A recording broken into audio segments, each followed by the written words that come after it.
Welcome, Deep Divers. We're about to revisit a moment from 1999 that even decades later feels incredibly prescient.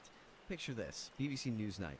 Jeremy Paxman, known for his incisive, often skeptical interviews, he's talking to David Bowie. Paxman, maybe a bit dismissively, calls the internet just a tool, but Bowie, with this almost otherworldly certainty, counters, no, it's not. No, it's an alien life form. That one line just stops you, doesn't it? It really makes you think. Today, we're embarking on an in-depth exploration into the mind of an artist who is not merely observing the future, but, well, actively envisioning and maybe even shaping it. David Bowie. You've shared with us a really rich collection of his interviews, his works, critical analyses too, all pointing to this profound, almost mystical understanding of the internet, decades before most of us even really grasped its true potential. So our mission for you today is to unpack not just what Bowie predicted, but maybe more importantly, why he saw the internet as an alien life form. We want to trace the intellectual and artistic lineage that led to this astonishing prophecy. Prepare for some truly illuminating insights, some real aha moments, I think, about an artist whose vision went way beyond music, fundamentally influencing the very digital landscape we navigate today.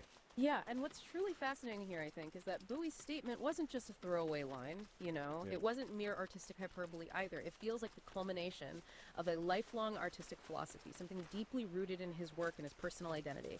We'll try and connect the dots between his shifting personas, his enduring fascination with science fiction, and also a pretty radical literary technique that really became his philosophical lens. We'll show precisely how these elements sort of converge to create his visionary understanding of the digital realm. And this prompts a crucial question, doesn't it? How did one artist so accurately foresee the profound, almost consciousness-altering impact of a technology still in its, infancy? Especially when, like Paxman and so many others, saw it as a little more than a fancy telephone line or, just a tool. Exactly. It wasn't just foresight. It felt like it came from somewhere deeper, from his whole way of being. So to really grasp the significance of Bowie's declaration about the internet, we have to journey back to the very source. The man himself, and the deep artistic and philosophical foundations he meticulously built throughout his extraordinary career. And I think at the absolute core of David Bowie's being was this ceaseless reinvention of David Bowie. It's central, isn't it? Absolutely central. It's almost a defining characteristic. The master of reinvention, fluidity of identity. His career was quite literally defined by constant metamorphosis. I mean, a master of reinvention, a paradoxical constancy of never being quite the same from one era to the next. Yeah. But lots of artists change their style, right? What made Bowie's approach to identity truly philosophical, more than just, theatrical choice? That's such an essential distinction to make. Yeah, Bowie publicly disavowed the notion of a fixed self. He really saw identity as fundamentally fluid, transient. He famously stated in a 1976 interview, "I have no identity. I'm ever searching for identities." Wow, that's pretty direct. It is. And it wasn't merely a catchy quote for the press. It was a core philosophical stance, a constant flow of characterizations that he seemed to believe reflected a more authentic kind of transient existence. And this started really young. Born David Robert Jones, he once described himself sort of self-deprecatingly as a chubby little loser from South London. Right. But at just 18, he shed that birth name. Now, partly it was pragmatic, sure, to avoid confusion with Davy Jones of the Monkees. Ah, okay. But it was also, I think, a profound philosophical gesture, a conscious act of self-creation. He chose Bowie, apparently inspired by the American frontiersman Jim Bowie and his legendary knife. He described it as the ultimate American knife, a sharp, decisive break from his past. So not just a stage name, but a statement. Exactly. This wasn't just rebranding. It was a declaration that his future, his very self, was a conscious, deliberate creation. He was, in essence, engineering his own identity from the ground up. And that skill, that mindset, would later really inform his understanding of digital personae, Yeah, it's like this constant public crafting of identity by Bowie shows us a fundamental truth, maybe more relevant now than ever. Our digital selves aren't just reflections. They're active, deliberate creations, often as diverse and shifting as Bowie's own personas. Think about it. How many different versions of you exist online, in different contexts, different platforms? Bowie was doing that in public his entire life. He was kind of pioneering a form of identity fluidity that has become, commonplace in the digital age. He really was. He lived it before the technology even caught up to fully enable it for everyone else. B. Starman's inspiration. Science fiction and alien archetypes, and building seamlessly on that fluidity of identity. It's virtually impossible to discuss Bowie without acknowledging His profound fascination with science fiction, right? Oh, completely. It's woven into everything. And this genre didn't just provide cool aesthetics or, costume inspiration for his stage shows. It feels like it provided the very archetypes for his shifting personas, making the alien a recurring central motif throughout his work. How did these otherworldly figures shape his perception of reality and ultimately technology? Well, his engagement with sci-fi was deep and it was enduring. He was apparently mesmerized by authors like Robert Heinlein. Heinlein's 1953 novel Starman Jones seems to have clearly influenced Bowie's creative trajectory. Even the naming of one of his most iconic alter egos, Starman. Yeah. Exactly. And this fascination wasn't superficial. It fed directly into his most memorable alien personas. I mean, consider Ziggy Stardust. A spacefaring messiah, a rock star from another planet, crashed to Earth to deliver a message of hope. Or maybe warning. Right, the ambiguity was part of it. Totally. Or think about Thomas Jerome Newton, the alien in The Man Who Fell to Earth. That's a role Bowie himself stated he lived for a long time, really blurring the lines between the character and the performer. He really inhabited that role, didn't he? Deeply. And these figures were far more than just costumes or characters in a film. They were, I think, profound explorations of what it meant to be an outsider, a harbinger of the future, a being unburdened by a singular terrestrial identity. They allowed him to explore ideas of alienation, transformation, the emergence of new forms of being, concepts that later found a perfect home in his understanding of the digital world. It's like it prepared his mind to accept the internet not just as a machine, but as something with its own emergent properties, something truly other, almost sentient in a way. It's remarkable, isn't it, how these recurring alien archetypes in his art seem to prefigure a new kind of entity, the internet itself. His comfort with beings from beyond our conventional understanding kind of primed him to accept and articulate the idea that this nascent digital network wasn't merely a human construct, but something with its own inherent evolving nature, like an alien landing. Precisely. It wasn't a metaphor he just plucked out of thin air. It came from decades of thinking about the other. C. The Burroughsian blueprint, the cut-up technique as a worldview. Okay, now let's turn to what might be the deepest intellectual underpinning for Bowie's digital vision. This is fascinating stuff. The influence of beat author William S. Burroughs and his notorious cut-up technique.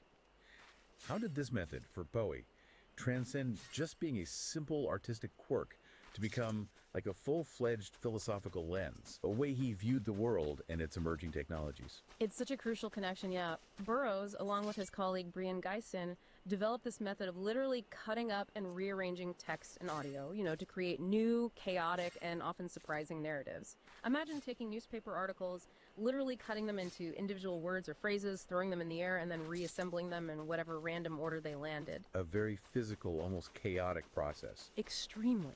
And Bowie was captivated by this. He openly admitted to using this technique for albums like Diamond Dogs. He even read Burroughs' cut-up novel Nova Express specifically to prepare for interviews, sort of soaking in its fragmented logic. He found it incredibly liberating. He confessed that the technique suited his fragmented consciousness, his words, and helped him cut through the tangle of expectation and image that could weigh down an artist. So it wasn't just about generating random lyrics, it was about breaking patterns. Exactly. It allowed him to generate genuinely new perspectives and meanings from existing material, embracing randomness as a powerful creative force. This wasn't just a gimmick for him, it was a way of dismantling linear thought and embracing the emergent, the unexpected. And what's particularly striking here is that he didn't just keep this as an analog thing, paper and scissors. He embraced the digital side too, didn't he? He absolutely did. By 1995, he worked with a friend to create something called the Verbicizer. It was a Mac OS app that essentially digitized and automated the cut-up method. He would feed it chunks of prose, maybe articles or his own writing, and the app would shuffle and reassemble fragments of text into what he called a real kaleidoscope of meanings. It was his personal digital cut-up machine. Wow. So he built a tool to mirror his own creative process digitally. That's right, and he explicitly compared this randomness and chaos to the internet's decentralized nature. He actually stated that form of writing is chaotic like the internet. It thrives on its own chaos. It's willing to change its mind overnight, combine things that shouldn't be bedfellows. I see it as a brother. He saw it as a brother. That's a strong connection. Isn't it? For Bowie, the internet wasn't just a medium. It was like a global, self-generating cut-up machine, constantly remixing information, ideas, identities in these unpredictable ways. So this philosophical alignment made his recognition of the internet as an alien life form almost, well, inevitable. He'd been operating in a cut-up artistic reality for decades, experiencing its generative chaos firsthand, and then he saw it manifest on a global, interconnected scale. The internet was the ultimate cut-up. That's fascinating. This cut-up method is basically the internet's operating system, isn't it? Every scroll, every feed, every meme, every remix you encounter online, it's a direct echo of Bowie's artistic philosophy, revealing how profoundly he understood its chaotic, generative nature long before most. It's like we're all living inside Bowie's verbicizer now, constantly bombarded by fragmented information, non-linear narratives, remixed content. He saw it coming. He absolutely saw the pattern. 2. The internet as an alien life form. Bowie's prophetic vision. So with those deep foundations in mind, the fluidity of identity, the fascination with alien archetypes, and embracing that cut-up philosophy, we can now really appreciate the moment that opened this deep dive, that pivotal 1999 BBC interview. The pivotal 1999 BBC interview. It's such an iconic exchange, isn't it? It's only gained power with time. Jeremy Paxman sounding, well, pretty skeptical about this burgeoning network, remarks, "It's just a tool though, isn't it, Bowie?" Without missing a beat, with that incredible conviction that seems born from a lifetime of artistic and intellectual exploration, delivers the line, "No, it's not. No, it's an alien life form." You can always hear the culmination of all his lifelong fascinations converging right there in that single decisive statement. He even playfully quipped, didn't he? "Is there life on Mars? Yes, it's just landed here." Which directly connected his whole sci-fi past, his Major Tom and Ziggy, to this new digital reality he perceived. And like we said, this wasn't hyperbole from some eccentric artist. It was a profound philosophical statement. It contrasted Paxman's very utilitarian view with his own understanding of emergent complexity. Explain that distinction, more tool versus life form. Well, Paxman's tool implies something passive, right? An instrument, something inanimate and entirely subject to human will. A hammer doesn't have a will of its own, no capacity for unpredictable action or self-evolution. You pick it up, you use it, you put it down. By stark contrast, calling it a life form, even metaphorically, suggests it possesses its own autonomy. An internal logic, maybe. A capacity for organic growth, adaptation, and crucially unpredictable evolution. Bowie wasn't just describing a different delivery system for information, he was articulating a fundamental philosophical divide. A divide between a passive instrument controlled by humans and an autonomous, evolving entity with its own emergent properties. This distinction was absolutely central to his visionary understanding of the internet. He saw agency where others saw wiring. That fundamental distinction Bowie made really forces us to reconsider how we view the technology we interact with every single day. Is it truly passive? Or does it have its own emergent properties, evolving in ways that surprise even its creators? That's a powerful lens through which to view our digital world. It really is. Still relevant. Maybe more so now. B. Unimaginable impact. Exhilarating and terrifying. And Bowie didn't just label it an alien life form. He immediately went on to articulate its profound dual nature. He saw its potential for both good and bad, its capacity to reshape human society in ways we couldn't yet fully grasp back then. He recognized it would be simultaneously exhilarating and terrifying. Yeah, he stated it plainly. I don't think we've even seen the tip of the iceberg. The potential of what the internet is going to do to society, both good and bad, is unimaginable. And then he added, I think we're actually on the cusp of something exhilarating and terrifying. And this was 1999. Exactly. Consider this was decades before widespread social media as we know it, before the dark web became common knowledge, before AI was a daily conversation topic. He viewed it not as a mere corporate utility or just a new broadcasting channel, but as this dynamic force for cultural subversion and transformation. He even labeled it chaotic, nihilistic. Nihilistic, that's strong. It is. Suggesting, I think, that it would dismantle old structures and established meanings without necessarily replacing them with new, universally accepted frameworks, a breakdown of the old order. He saw its capacity to disrupt, to demystify, to fragment old paradigms of art, commerce, authority, leading to both unprecedented connection, which is the exhilarating part, and unforeseen discord, the terrifying part. Wow. This exhilarating and terrifying prophecy describes our current digital landscape with startling, almost uncomfortable accuracy, doesn't it? From the incredible global connection and access to information it provides, definitely exhilarating to the challenges of information overload, echo chambers, polarization, societal division. That's the terrifying side. Bowie truly seemed to see the full spectrum of its potential impact, the light and the dark. He had his eyes wide open to both possibilities, unlike many early internet evangelists who only saw the good. C. Crushing old ideas. the redefinition of art and mediums. Beyond the broad societal impact, Bowie also predicted, pretty precisely, that the internet would fundamentally alter the dynamics of artistic creation and consumption. He saw it completely dissolving traditional roles. He foresaw it crushing old ideas of what mediums are all about, ushering in this new era of interaction. His words were incredibly specific and insightful here. He said, "The interplay between the user and the provider will be so in simpatico," meaning so harmoniously aligned, understanding each other's needs, it's going to crush our ideas of what mediums are all about. So not just changing media, but crushing the old ideas about media. Exactly. This wasn't just a forecast about, faster downloads or streaming. It was a profound commentary on the redefinition of art itself and the relationship between the artist and the audience. Think about traditional media like television or radio. It operated on a one-to-many, broadcast-centric principle, right? The artist provided content, the audience received it passively. Pretty much it. Bowie's vision, however, suggested a shared symbiotic experience, a place where the rigid roles of creator and consumer would dissolve, or at least blur significantly. He explicitly anticipated user-generated content, collaborative projects, the dynamic social media ecosystems that define so much of modern digital culture. For him, the medium wasn't just a passive channel. It was a living entity that would actively facilitate this new, more democratized form of interaction. And he also accurately foresaw the demystification process between the artist and the audience. He predicted the internet would lead to these intimate insights into idols' lives. Like we see constantly on Instagram or TikTok today. Precisely. That direct engagement, that feeling of closeness, he saw that coming too.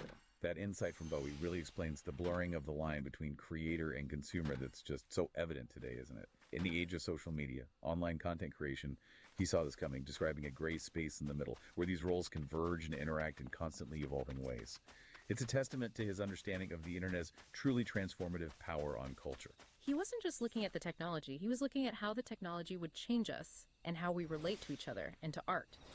The internet as an identity playground. And naturally, for a man whose entire life was this masterclass in self-reinvention and exploring identity, Bowie saw the internet as a perfect mirror, a place where people could explore new forms of multiplicity and persona, much like his own career-long journey. How did he connect his personal artistic philosophy to the emerging capabilities of the internet for identity formation? Did he make that link explicit? Oh, very explicit. He noted, interaction on the web is a little like a mirror, like communicating with a manifestation of yourself. And he linked it directly to new forms of multiplicity and persona. He drew direct parallels between his own alter egos, like Ziggy Stardust and Major Tom, who were themselves kind of constructed entities, almost digital in their conception, and the dawn of virtual avatars and online identities. So he saw avatars as the new Ziggy Stardust, in a way. In a way, yes. In his view, the internet was a place where everyone could become a Starman or Major Tom in their own digital way, free from the constraints of their physical or, terrestrial identities. The internet, for Bowie, was the ultimate stage for identity play. It reflected his deep conviction that identity itself is fluid, constructed, perpetually open to transformation. It offered this unprecedented canvas for self-expression and reinvention. So if Bowie's life was a masterclass in self-reinvention, he recognized that the internet offers a similar, maybe even more bound, the Starman's digital frontier, from theory to practice. Okay, so Bowie wasn't content to merely theorize about the internet as an alien life form. He actively engaged with it. He became one of its earliest and, frankly, most ambitious pioneers. He didn't just talk about the future, he actively built platforms and experiences within it. He got his hands dirty, digitally speaking. He really did. He jumped right in. A BowieNet, a pioneering digital community.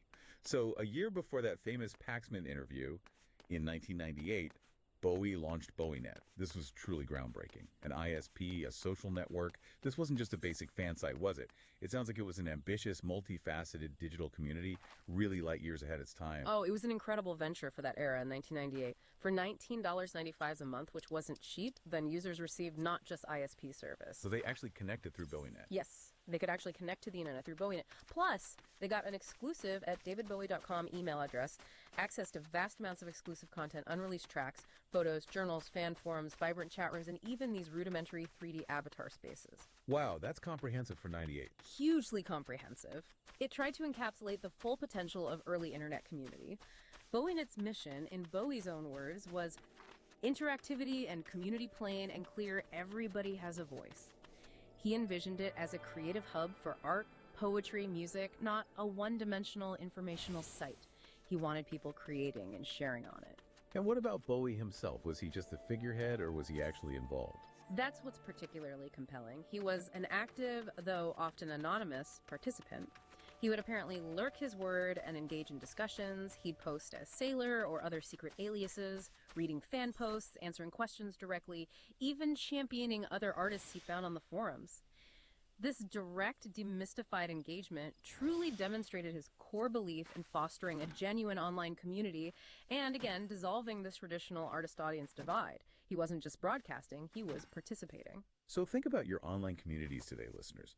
BowieNet was building a really tight community of passionate music people, a proto-social network fostering connections and creative sharing decades before platforms like Facebook or Twitter became ubiquitous. It's a clear example of him walking the talk, isn't it? Pushing boundaries, early digital music, and multimedia. Okay, beyond community, Bowie also pioneered digital music distribution and interactive content, often in ways that seem utterly commonplace now, but were revolutionary and frankly probably quite clunky back then on dial-up. Can you give us some examples of how he pushed these boundaries with music itself online? Absolutely. Take the song Telling Lies from 1996. This wasn't just another single release. It holds the distinction of being the first downloadable single by a major artist. Distributed via email and his website years before iTunes or Spotify were even concepts. People downloaded it over slow dial-up modems. That must have taken ages. Oh, I imagine so. It was a bold experiment in direct-to-fan distribution, navigating those slow speeds. Then, in 1999, he released LiveAndWell.com, an entire live album released exclusively to BowieNet subscribers as downloadable content. Again, rewarding his early digital adopters with unique access. So using the net to bypass traditional record labels, in a way. To some extent, yes. But perhaps the most audacious example was the song What's Really Happening. Inzi, also in 1999. He invited fans to submit lyrics online for a competition. The winner, a 20-year-old fan named Alex Grant, actually co-wrote the song with Bowie, and then the recording session itself was streamed live online using a 360-degree camera. A 360-degree live stream in 1999. That's wild. It was an absolute first for both the internet and the music industry. Think about the bandwidth required. But Bowie's motivation wasn't primarily commercial. He knew the market for downloads was tiny then. His motivation seemed philosophical and artistic. He saw these experiments as small steps that would lead to larger leaps for the industry and for the very concept of artistic engagement online. He was planting seeds. It really illustrates Bowie's relentless willingness to experiment, doesn't it? Despite the significant technical limitations of the time, seeing beyond the glacial pace of dial-up to the profound social and artistic transformation that was coming, it makes you wonder how you consume music today, often seamlessly downloading or streaming tracks, perhaps unaware of these early, clunky, but incredibly visionary steps taken by artists like Bowie. He was figuring it out in real time. He really was at the bleeding edge. See Bowie World, the proto-metaverse. And as if BowieNet wasn't enough future dazing, in 1999, BowieNet launched Bowie World, an early 3D virtual reality city. This sounds like a true leap into what we now casually, maybe over-casually refer to as the metaverse. What did this virtual space actually look like, and how did it connect back to Bowie's ideas of identity? Bowie World was a partnership with a company called Worlds.com, and it was essentially a pioneering precursor to platforms like Second Life and the modern metaverse environments that are still very much in development today. Users navigated through these 3D digital galleries, they could attend virtual concerts, imagine that in '99, and interacted using highly customizable avatars. And these avatars could range from realistic representations of people to really fantastical creatures, minotaurs, other surreal beings. It was quite visually distinct. So, embracing the weirdness, the potential for transformation. Totally. And Bowie himself was an active participant here, too, apparently changing avatars frequently. He once mentioned he'd get bored after a week and change it. Sometimes he'd even use David Bowie as his avatar name because he figured it was the one name no one would expect him to actually use. Oh. Playing with expectations even in virtual reality. Exactly. Further blurring the lines of identity, embodying the very fluidity he preached. It was a digital space where he could be anyone or no one, just as he had done on stage throughout his career. A literal playground for identity.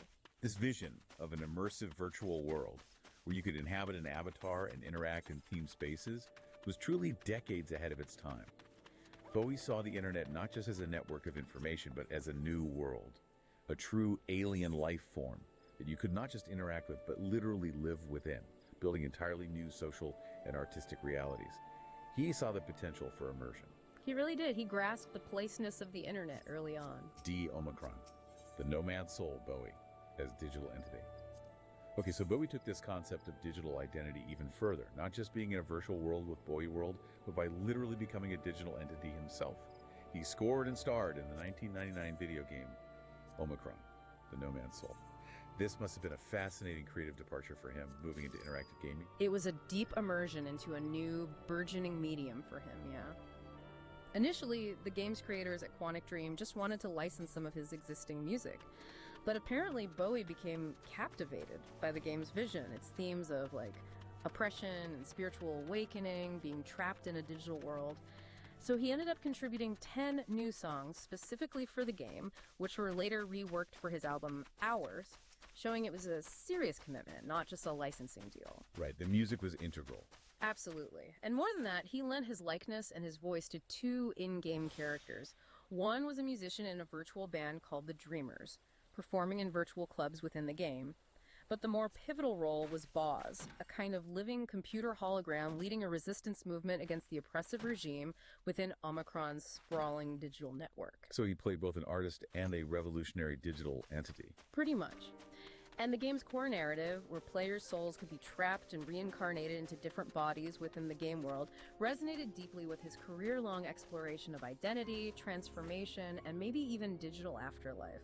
That sounds like the ultimate expression of his identity fluidity within a digital realm. And didn't he propose something particularly striking to the game's designers about his character, about his own identity in the game? He did, and this is where his philosophical insights truly converge with his practical digital engagement in a really mind-bending way. Bowie actually proposed to the game's senior designer, David Cage, if he could somehow arrange it so that he could leave his Bowie persona in Omicron and come out as David Jones. Wow. Leave Bowie behind in the game and emerge as his original self. Exactly. Think about that for a moment. A literal digital decreation. Shutting the constructed identity of David Bowie, the globally famous persona, to return to his original self, David Jones, all within this virtual world that he helped create and inhabit. It was a profound, full-circle kind of concept, directly showcasing how deeply ingrained his artistic theme of self-reinvention was, extending even to these cutting-edge digital spaces of the late 1990s. It suggested that even in the digital realm, identity could be consciously constructed, shed, and transformed, just as he had done throughout his physical life.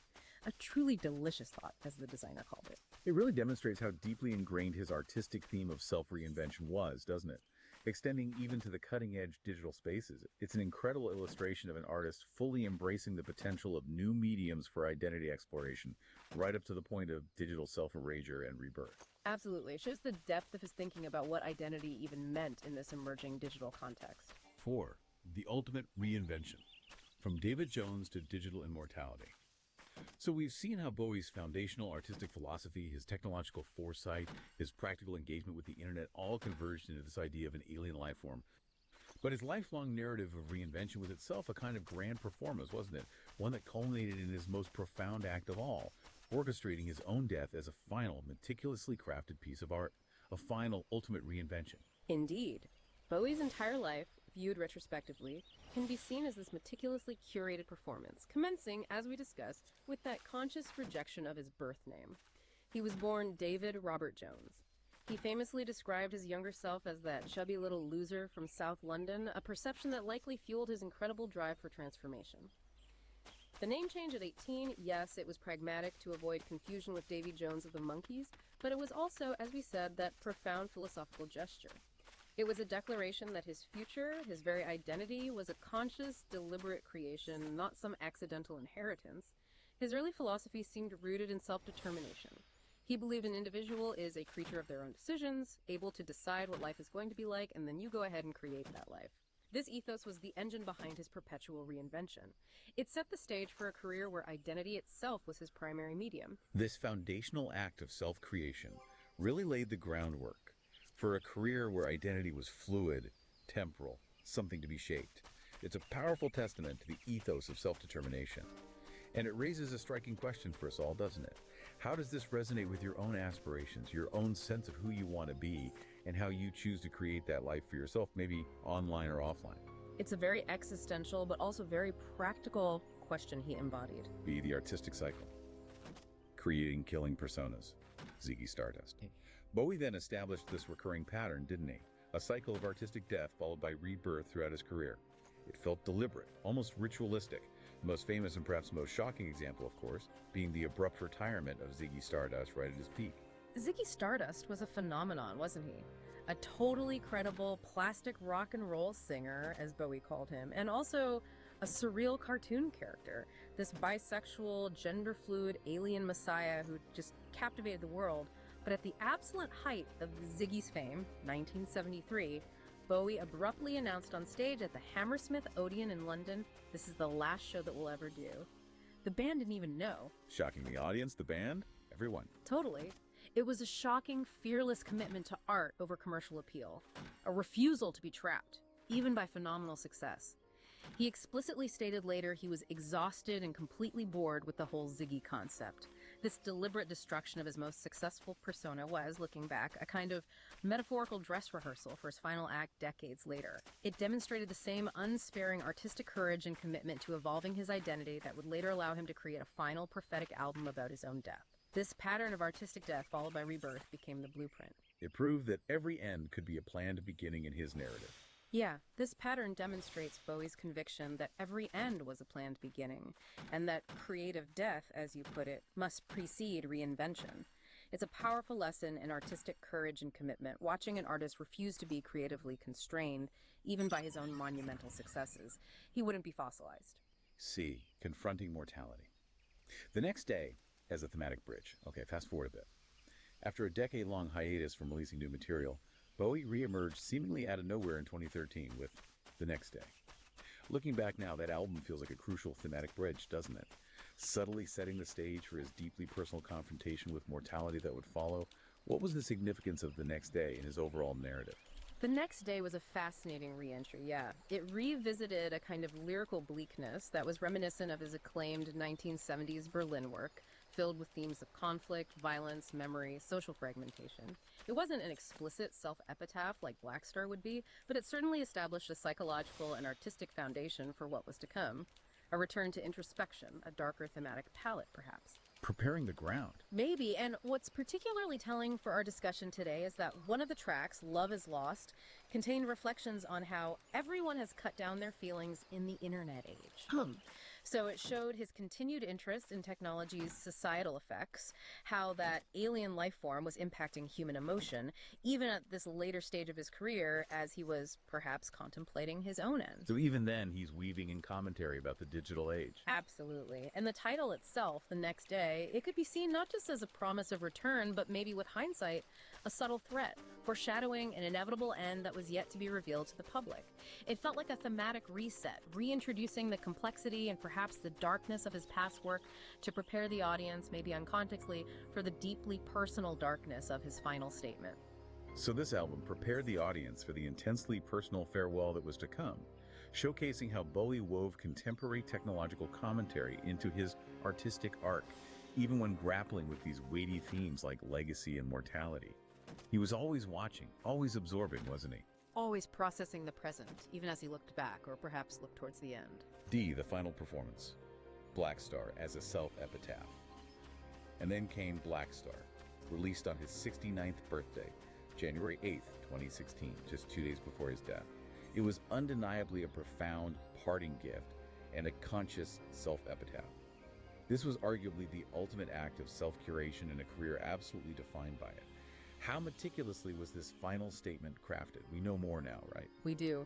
His longtime producer, Tony Visconti, confirmed after Bowie's death that he had been battling liver cancer for 18 months. He was fully aware of his impending death throughout the entire recording process of Black Star. Yet, as Visconti put it, he sang his balls off with humor and incredible determination, meticulously crafting every note, every lyric, every visual element of this final statement. It was an act of intense artistic will. And the music video for the title track, Black Star, is just packed with symbolism, isn't it? Oh, it's a masterclass in self-curation, yeah. It collapses his entire career almost into a single, cohesive, symbolic statement. It features, for instance, a jeweled skull being worshipped and an astronaut's corpse identified by Visconti as Major Tom, his very first iconic character from Space Oddity, found by a young woman on some alien planet. Major Tom, right at the end. Right at the end. And this direct, explicit link between the beginning of his public story with Major Tom and other visual echoes of his past makes it clear that Bowie was intentionally closing the loop of his artistic narrative, using his own iconography, his most famous creations, to narrate his own end. The symbolism within the video is incredibly rich and layered. Can you walk us through some of the key symbolic elements and what they might mean? Sure. The black star itself, as an astronomical term, refers to a theoretical final stage of a collapsing star, which perfectly symbolizes death and rebirth, a massive collapse, creating something entirely new. It's an echo of his own artistic trajectory of death and reinvention. Then there's the recurring character of the blind prophet, the figure with bandaged eyes adorned with black buttons.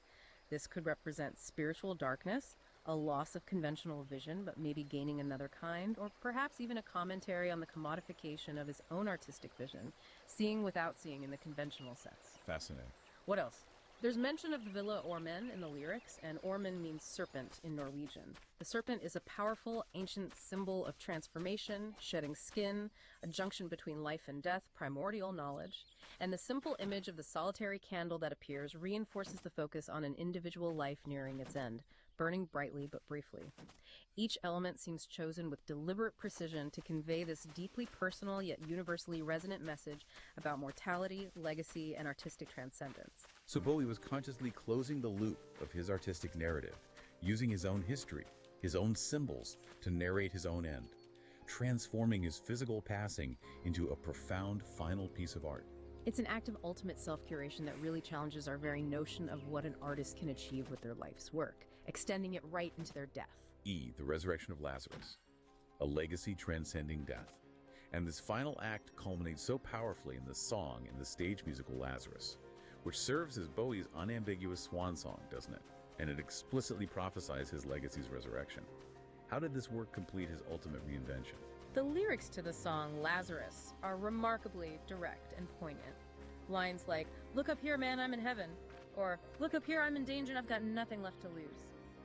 It's an intensely personal acknowledgement of his impending death, delivered with this incredible dramatic flair. And the biblical reference to Lazarus, the man whom Jesus raised from the dead, is obviously a central, unmistakable metaphor. It's widely interpreted as Bowie's prophecy of his own artistic legacy's resurrection, maybe even a prediction of increased fame following his death, which certainly happened. It wasn't just wishful thinking, it felt like part of the plan. Exactly. It felt like part of the meticulously planned final performance. And crucially, the stage musical Lazarus, which opened off-Broadway shortly before his death, continued the story of Thomas Jerome Newton, the alien from The Man Who Fell to Earth. The alien who couldn't die. Precisely. The alien who could not die. So the convergence of the resurrected Lazarus and the immortal alien Newton became these powerful stand-ins for his artistic self. The message seemed clear. The physical body of David Jones would inevitably fail, but the artistic entity, the alien life form he had crafted his entire life, was destined to live on, transformed, and maybe even eternal in its influence. And the Lazarus music video itself, filmed apparently when doctors had confirmed his cancer was terminal. It's heartbreaking but also incredibly powerful.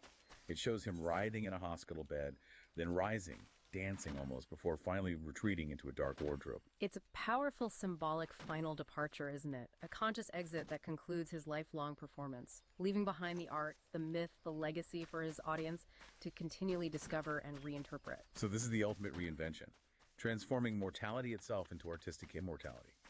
By making his own death an orchestrated, curated work of art, Bowie cemented his place as a master conceptual artist whose primary medium was identity itself, constantly creating, dissolving, resurrecting. He didn't simply die. He choreographed his departure. He ensured his artistic alien life form would continue to evolve beyond the physical constraints of his body, much like the internet itself continues to evolve in ways he foresaw. It makes you think, what does it truly mean for an artist to orchestrate their own death as their final, most profound performance? Leaving a legacy that continuously evolves, just like that alien life form he described back in '99. It's an incredible act of artistic control and vision, inviting us to view life, death, and art through a truly unique, Bowie-tinted lens. A final, perfectly executed transformation. The outro, So what does this all really mean for us, sitting here today? Our deep dive reveals that David Bowie's proclamation back in 1999 that the internet was an alien life form, well, it wasn't a whimsical comment, was it? Nor was it just mere artistic flair. It feels like the logical, deeply informed articulation of a worldview he'd cultivated his entire life. From his fluid identities and his science fiction fascinations, right through to his embrace of the cut-up technique, every facet of his artistry seemed to prepare him to see the internet not as a simple tool, but as this living, evolving, autonomous, and unpredictable entity. And he didn't just predict the future, he actively pioneered it, didn't he? With BowieNet, Bowie World, his groundbreaking digital music releases, he literally blurred the lines, becoming a digital entity himself through projects like the Omicron game. Yeah, and if we connect this to the bigger picture, Bowie's genius lay in his unparalleled ability to see the underlying philosophical shifts being driven by technology, often decades before almost anyone else.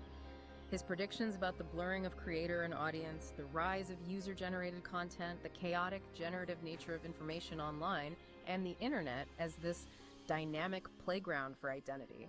They've all proven strikingly accurate, haven't they? Unnervingly so sometimes. Yeah, absolutely. We are undeniably living in the exhilarating and terrifying world he foresaw back then. We're constantly navigating that gray space in the middle where familiar boundaries dissolve and new forms of interaction, new forms of identity emerge. His lifelong project of self-creation, artistic death, and resurrection became this profound blueprint for his digital legacy, which continues to evolve and inspire in ways that really echo his own transformative career. The alien life form lives on, and so does his. So, this journey through Bowie's digital prophecies raises an important question for you, the listener. Bowie created the future by literally becoming it, a digital entity, a community builder, a legend living on beyond the binary horizon. In a world where our identities are increasingly intertwined with this alien life form he described, what is the ultimate legacy of our own digital selves? What are we creating out there? And as this entity, the internet, continues to evolve in ways we can still barely imagine, how do we ensure that the exhilarating aspects continue to outweigh the terrifying ones? How do we ensure that our own artistic and personal evolutions online and offline can be as profound, maybe as consciously curated as Bowie's? Something to mull over, perhaps, as you navigate your own digital frontier, maybe even taking a page or two from the Starman's playbook.